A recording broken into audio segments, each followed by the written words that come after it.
దేవుని నామానికి మహిమ కలుగును గాక.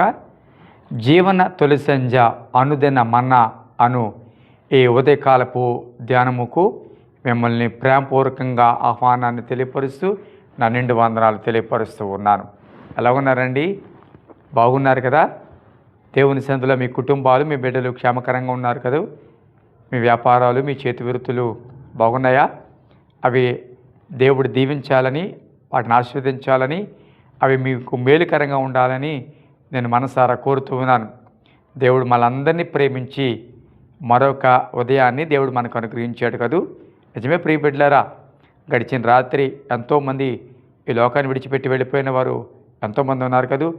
అయితే దేవుని మహాకృపను బట్టి మనమందరం కూడా మరొక దినము చూడడానికి దేవుడు ఇచ్చిన ఈ అవకాశాన్ని బట్టి మనము ప్రభుకి ఎంతైనా రుణస్థులమై ఉన్నాము. అవును ప్రియ బిడ్డలారా, దేవుని సందులో మనం కూడా నిజంగా తప్పించబడ్డామంటూ గొప్ప విశేషం ఏమీ కాదు. ఏ బలహీనత రాలేదంటూ గొప్ప విశేషం ఏమీ కాదు. మనలో ఏదో భక్తి ఉందని, మంచితనం ఉందని, నీతిమంతం కానీ అది కాదు. కానీ దేవుడు ఉచితమైన కృపే ఈరోజు నీవు నేను సజీవులుగా ఉండడానికి కారణము అనే సంగతిని మనం జ్ఞాపకం చేసుకోవాలి. ప్రియదేవుని బిడ్డలారా, ఒక మాట ఈ ఉదయకాలంలో మీ జ్ఞాపకానికి నేను తీసుకురావడానికి ఇష్టపడుతూ ఉన్నాను. ద్వితీయోపదేశకాండము 31వ అధ్యాయము. ద్వితీయోపదేశకాండము 31వ అధ్యాయము 6వ వచనము నుండి నేను చదువుతున్నాను. భయపడకుడి, వారిని చూచి దిగులు పడకుడి. నీతో కూడా వచ్చేవాడు నీ దేవుడిని యెహోవాయే. ఆయన నిన్ను విడువడు, నిన్ను ఎడబాయుడు. మరియు మోషే యెహోషువని పిలిచి, నీవు నిబ్బరము కలిగి ధైర్యంగా నుండము. యెహోవా ఈ ప్రజలకు ఇచ్చుటకు వారి పితరులతో ప్రమాణం చేసిన దేశమునకు నీవు వీరితో కూడా పోయి దానిని వారి కొరకు స్వాధీనపరచవలను. నీ ముందర నడుచువాడు యెహోవా, ఆయన నీకు తోడై ఉండును. ఆయన నిన్ను విడువడు, నిన్ను ఎడబాయుడు. భయపడకము, విస్మయ మందకమని ఇశ్రాయేలులందరి ఎదుట అతనితో చెప్పాను. ప్రియదేవుని బిడ్డలారా, యెహోషువని దేవుడు బలపరుస్తున్న విధానం మనకి ఇక్కడ కనబడుతుంది.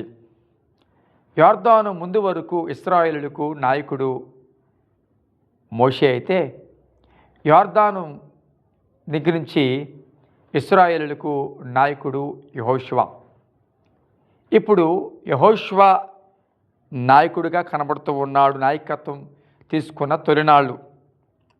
ఇప్పుడు దేవుడు యెహోషువని ఎన్నుకుంటున్న విధానము, మోషేకి ఆ విషయాన్ని తెలియపరుస్తున్న విధానం మనకు కనబడుతుంది. ఆ క్రమంలో యెహోషువతో దేవుడు మాట్లాడుతూ, నీ ముందర నేను నడుస్తాను, నీకు తోడై ఉంటాను, నిన్ను విడవను, ఎడబాయును, భయపడకము, విస్మయ చెందకము అంటున్నారు. ప్రియబిడ్డలారా, మోషేతో ఇశ్రాయేలులతో అప్పటికే కొంతకాలము నుండి, కొన్ని సంవత్సరాల నుండి ఆయన ప్రయాణం చేస్తూ ఉన్నారు యెహోషువ. ఆయన ప్రయాణం చేసిన గత కాలంలో నాయకుడు కాకపోవచ్చు, కానీ అనుభవాలు అయితే ఉన్నాయి. మోషేతో ప్రయాణం చేసిన ఆ ప్రయాణంలో నాయకుడికి అనగా మోషేకు ఎన్ని సమస్యలు ఎదురయ్యాయో, నాయకత్వంలో ఉండే సమస్యలు ఏంటో, ప్రజలు ఎలాగూ సణుక్కున్నారో, ప్రజలు ఎలాగూ తిరుగుబాటు చేశారో, ప్రయాణంలో ఎన్ని రకాల సమస్యలు ఎదురయ్యో, ఇవన్నీ కూడా యెహోషువకు తెలుసు. అయితే ఇప్పుడు యెహోషువ ఆ బాధ్యత తీసుకుంటున్నాడు. ఆ బాధ్యత దేవుడు యెహోషువకు అప్పచెప్తున్నాడు. ఇలాంటి పరిస్థితుల్లో నిజంగా అతని ముందు సవాళ్లే ఉన్నాయి. ఇశ్రాయేలులే ఒక సవాల్ అయితే, ప్రయాణంలో ఎదురయ్యే సవాళ్ళు మరింకెన్నో. ఇలాంటి పరిస్థితులలో నాయకత్వంగా ఉండి, నాయకత్వం వహించి నాయకుడిగా ఉన్నప్పుడు మోషే ఎలాంటి సమస్యలు, ఇబ్బందులు అనుభవించాడో ఇశ్రాయేలు ప్రజల పట్ల కానీ, ఆ ప్రయాణంలో వచ్చే సమస్యలు కానీ, ఇవన్నీ ఎరిగిన యెహోషువ ముందుకు వెళ్ళడం కొంచెం కష్టమే, ఇబ్బందే. కానీ దేవుడు మాట్లాడుతున్నాడు, భయపడకు, నేను నిన్ను విడువను, ఎడబాయను. ఈ వర్తమానం వింటున్న ప్రియబిడ్డలారా, నీ జీవితంలో కూడా దేనిని చూచినా భయపడుతున్నావా? దేనిని చూచినా ఒకవేళ జడుస్తున్నావా? భవిష్యత్తు ఎలాగా, ప్రయాణం ఎలాగా, పిల్లలను పెంచడం ఎలాగా, వీళ్ళు చదివించడం ఎలాగా, ఒకవేళ ఎదిగిన ఆడబిడ్డలుంటే వారి వివాహాలు ఎలాగా, ఎవరు బాధ్యత తీసుకునే వాళ్ళు లేరు అని అనుకుంటున్నావు. ఆర్థికంగా కూడా నాకు సరైన స్థితి స్తోమత లేదని అనుకుంటున్నావు. ఇంకొక మాట చెప్తాను, ఏదైనా జీవితంలో కొన్ని జరగరాని పరిస్థితులు జరిగి అనూహ్యంగా ఊహించిన విధంగా ఏదైనా కొన్ని బాధ్యతలు నీ మీద పడ్డాయా? ఆ బాధ్యతలు నీ మీద పడిన తర్వాత ఎలాగ బాధ్యతను నిర్వర్తించాలి? ఒకవేళ యజమానుడు లేకుండా ఆ బాధ్యత నీ మీద పడిందా?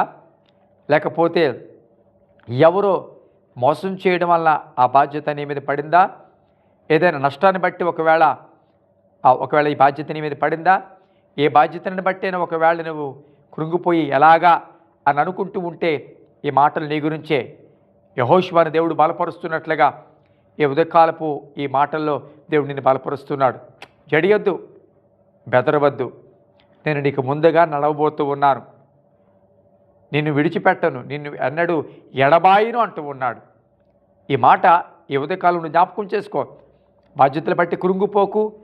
ఎవరు లేరు అని ఈ బాధ్యత ఎలా నిర్వర్తించాలి, ఈ పిల్లని ఎలా చదివించాలి, ఆడపిల్లలను ఎలా వివాహం జరిపించాలి, ఒకవేళ గృహం కడుతూ ఉన్నప్పుడు ఏదైనా పరిస్థితిని బట్టి ఆగిపోతే దీన్ని ఎలా కట్టాలి, ఒకవేళ కుటుంబంలో ఒకవేళ జరగని ఏదైనా ఊహించిన నష్టం జరిగినప్పుడు ఆ బాధ్యత ఒకవేళ నీ మీద పడి ఒకవేళ కుటుంబం బాధ్యత వహించే స్థితులు నీవు ఉంటే ఎలాగా అని భయపడుతున్నావే, భయపడకు.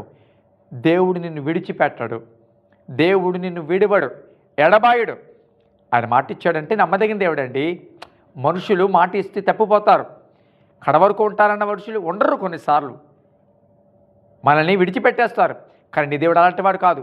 నిన్ను విడివను ఎడబాయని అంటున్నాడు. కాబట్టి ఈ మాటలు జ్ఞాపకం చేసుకో. దేవుని సందులో జడియవద్దు, బెదరవద్దు, ధైర్యం తెచ్చుకో. నీ ముందు ఆయన నడవబోతున్నాడు, గొప్ప కార్యాన్ని నీ జీవితంలో ఆయన చేయబోతున్నాడు. కాబట్టి దేవుని సందులో ఆయన బలమైన కార్యం చేయబోతున్నాడు. ప్రార్థన చేద్దామా? కళ్ళు మూసుకుందాం. పరిశుద్ధమైన తండ్రి, నీ పరిశుద్ధ నామానికి స్తోత్రాలు చెల్లిస్తున్నాం. అయ్యా, ఈ ఉదయకాలం ఈ మాటలు ఎవరైతే వింటున్నారో వారి హృదయాల్లో కార్యం జరిగించండి. దేని గురించి అయితే బెదురుతున్నారో, దేని గురించి అయితే జడుస్తున్నారో, దేని గురించి అయితే కృంగిపోతున్నారో, నిరాశగా ఉన్నారో ఆ విషయంలో వారిని బలపరచండి. అయ్యా, నువ్వు చేయి విడిచిపెట్టే దేవుడు కాదని సత్యాన్ని ఎరిగి నీ మీద సమస్త భారమును వేసి విశ్వాసమును కర్తవ్యం దాన్ని కొనసాగించి నీ వైపు చూస్తూ గొప్ప కార్యాలను చూడగలిగిన కృప దయచేయండి. మాతో సదాకాలం ఉంటానన్న దేవుడు విడిచిపెట్టే దేవుడు కాదు. కాబట్టి ముందుకు నడిచే ధైర్యమును స్తోమతను మీరు అనుగ్రహించి వారి ముందున్న బాధ్యతలు నిర్వర్తించడానికి కావలసిన శక్తిని సామర్థ్యమును అనుగ్రహించమని యేసు నామమున అడుగుచున్నాం తండ్రి. ఆమెన్. Thank you.